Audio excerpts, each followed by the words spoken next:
Welcome back, Love Nation. This is Nina. Like, share, and subscribe. Thank you to everybody that has been coming to my channel. Like this video, share this video, and hit that notification bell so you guys know when I drop my next one. Listen, you guys, we are getting deep into reading this lawsuit. This is part 7, and a lot of information is dropping in part 7. I am reading this through and I am shocked at the amount of information that is being put out in this document. Blake Lively was definitely not playing with him. It seemed like she took notes on everything on that set. Anyway, we're about to continue reading part 7. Please like, share, subscribe. And here we go, guys. Part 7. We are continuing our reading with Chapter 7 in our series of reading this lawsuit. In advance of the release of the film, nearly all cast members chose to appear in public separately from Mr. Baldoni, given his on-set behavior. Mr. Baldoni became concerned that the public would discover that something is much bigger under the surface. On information and belief, alluding to the complaints lodged by Blake Lively and others. At that point, Mr. Baldoni pivoted away from the film's marketing plan to explain his absence from the rest of the cast. He shifted his focus away from a message of female triumph to instead capitalize on female trauma. After the film's premiere, Mr. Baldoni changed his Instagram profile, canceled lighthearted social media posts, and instructed his team to look for survivors' reactions and support, all in an effort to quickly shift his own public narrative to focus solely on survivors and DV organizations. Miss Abel cautioned Mr. Baldoni that the shift might be too drastic too soon. Still, Mr. Baldoni insisted on a TikTok strategy and that his promotional activities for the film should seek to amplify what he described as survivor content. This is a message from Justin Baldoni to Jennifer Abel. Hey, just landed. What is the TikTok strategy? I'd like you guys to start posting me only, talking about DV and clips of why this movie is so important. The team followed Mr. Baldoni's instructions. For her part, Miss Abel concluded, it doesn't feel performative now that you've done major substantial press on the topic. On August 11th of 2024, Miss Abel laid out a posting timeline to Mr. Baldoni and the team stating, theater surprise, then I think survivor content, first thing tomorrow, which then will be helpful for the news cycle.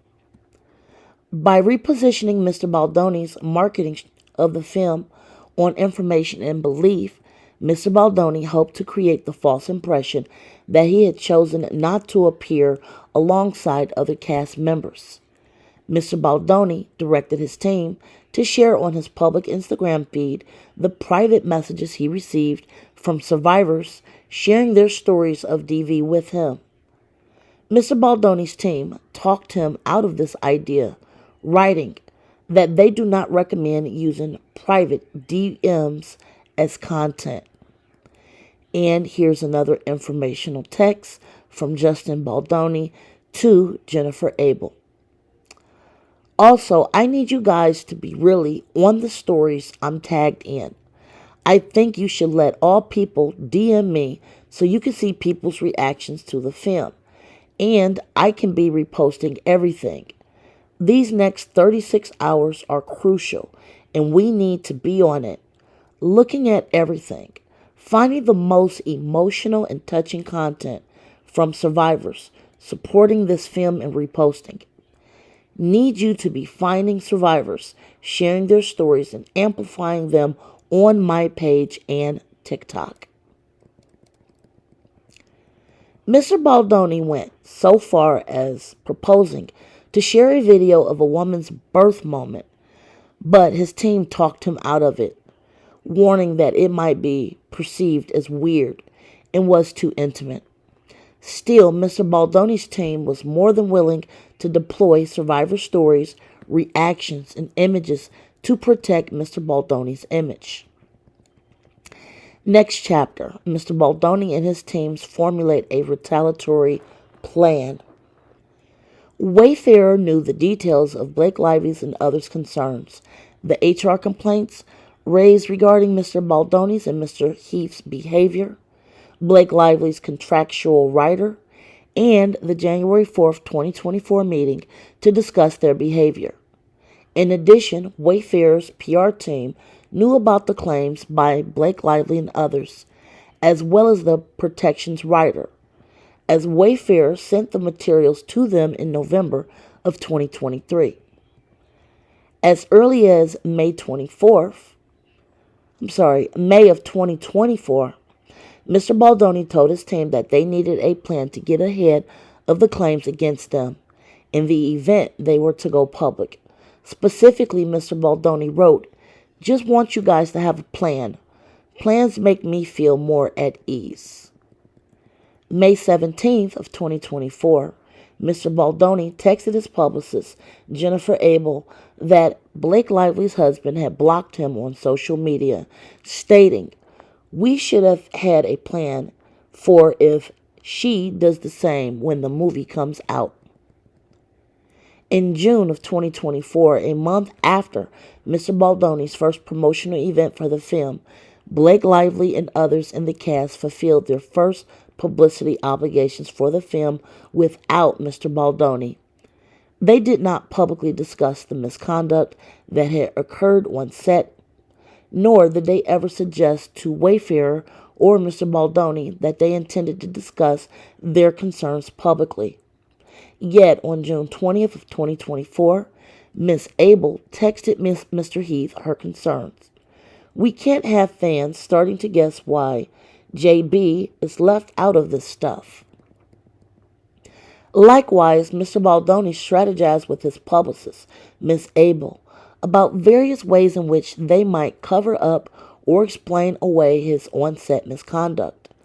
On June 24th of 2024, for example, Mr. Baldoni proposed an offensive move showing his neurodivergence and some of his attributes that come with it, to explain that anything that he had been accused of was social awkwardness and impulsive speech. This is another message from Justin Baldoni, a text message to Jennifer Abel. It reads, "Hey guys, one thing I think I want to do is the Dr. Amen show. Matt, I know you have your feelings about it, but his practice saved my friend Miranda's life a few months ago. With everything going on, I want to have an offensive move showing my neurodivergence and some of the attributes that come with it so that I can start talking about it. Most anything that I have been accused of is social awkwardness and impulsive speech. And I think me sitting down with him and just looking at my brain and talking about some of these things will be helpful." The same day, Ms. Abel reviewed again the agreed upon list of protections that formed the basis for the contractual writer. On June 24th of 2024, Ms. Abel emailed Mr. Heath and others requesting the legal letter that was sent to Blake Lively and her team, stating, "Per our conversation, we will go through point by point and draft context surrounding each situation. We can then flag what we are missing that would be helpful to arm us in the case we need to refute any of the claims." On July 26th of 2024, Mr.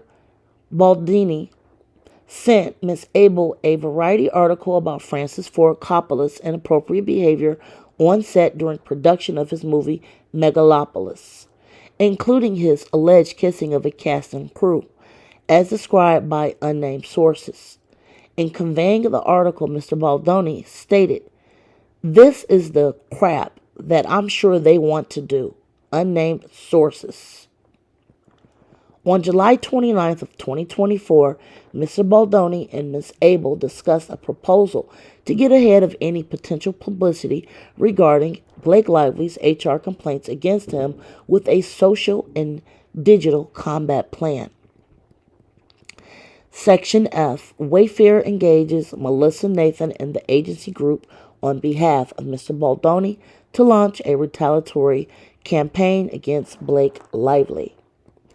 As the film's release date of August 9th, 2024 drew closer, Mr. Baldoni and Mr. Heath, Wayfarer, Miss Abel, and others continued to pursue a strategy on behalf of Mr. Baldoni and Wayfarer to arm themselves against the possibility that Blake Lively or others might go public with claims against Mr. Baldoni or Wayfarer.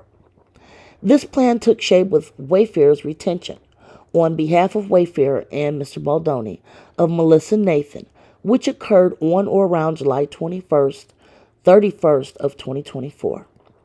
Melissa Nathan is a crisis manager. On or about June 20th, 2024, Ms. Nathan launched the agency group PR TAG. TAG markets itself as a team of crisis specialists and communication experts that redefines the rules of reputation management. TAG website says it's more than just creating a powerful narrative. It's knowing how to navigate that narrative toward continued success and a lasting legacy. TAG's website states that it offers comprehensive communication services for individuals, businesses, and corporations looking into investing in reputation management and the growth of their unique public profiles. TAG specializes in crisis communication, having managed some of the biggest public-facing crises to date, and utilizes that fast-paced reputation-first mindset with all of its day-to-day clients, which span a variety of industries, including entertainment, media, business, and sports.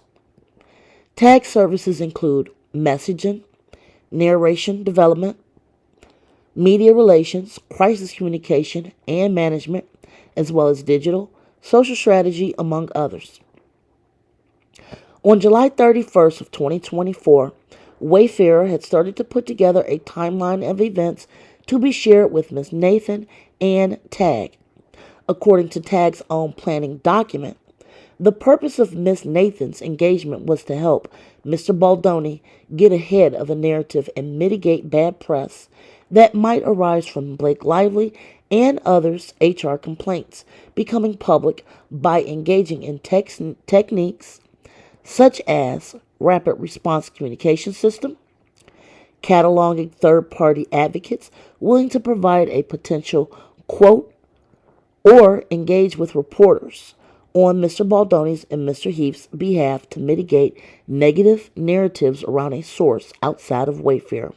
See Exhibit D. At 1 and 2. As set forth above on August 5th of 2024, Mr. Baldoni sent Ms. Abel a screenshot of a thread on X regarding another female public figure's alleged history of bullying many women. Mr. Baldoni stated, "This is what we would need." I will conclude the reading of Part 7 right here, and it will be followed up by Part 8.